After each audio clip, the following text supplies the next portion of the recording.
Tento park v centru Teplic si oblíbili Arabové. Nepřehlednutelné jsou hlavně ženy v černých burkách nebo nikábech. Naše kamera se jim ale vůbec nelíbila.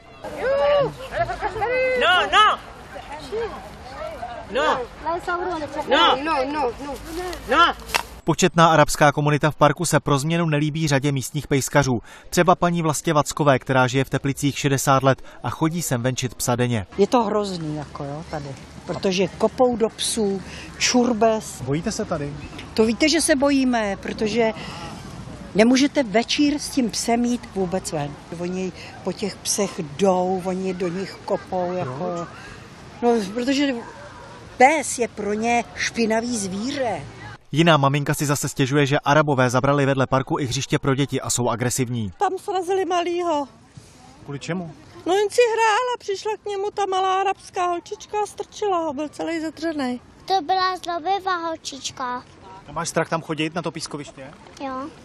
Co mě vadí, že nedodržují naši kulturu a že se nechovají tady jako hosti. Ženy v černém rouchu na kritiku nijak reagovat nechtějí. Zapnutá kamera je štve. Proč vám to vadí?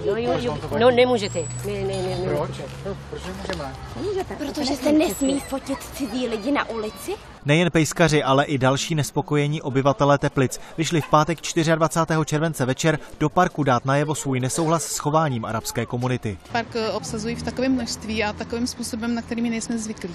A tudíž ten park už pro nás ztrácí tu hodnotu toho klidného místa k odpočinku. Co se děje? Všude odpadky, děti ve 2 hodiny, v 1 hodinu řvou okolo baráků. V noci? Vyhazujou všecko do popelnic, když už se to tam nevejde, tak mimo popelnice. No, bordel.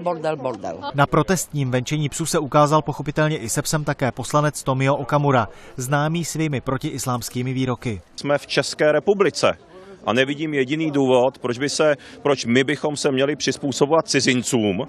Já bych to viděl spíš naopak, že cizinci by se měli přizpůsobovat nám a našemu životnímu stylu. S přibývajícím počtem protestujících ubývalo na místě Arabů. Průvod s desítkami psů pak zcela klidně prošel parkem na jeden z jeho konců a lidé se začali rozcházet. Kdo ale ví, jak by akce skončila, kdyby Arabové park pro tento pátek neopustili. Jiří Pánek, iDnes.cz.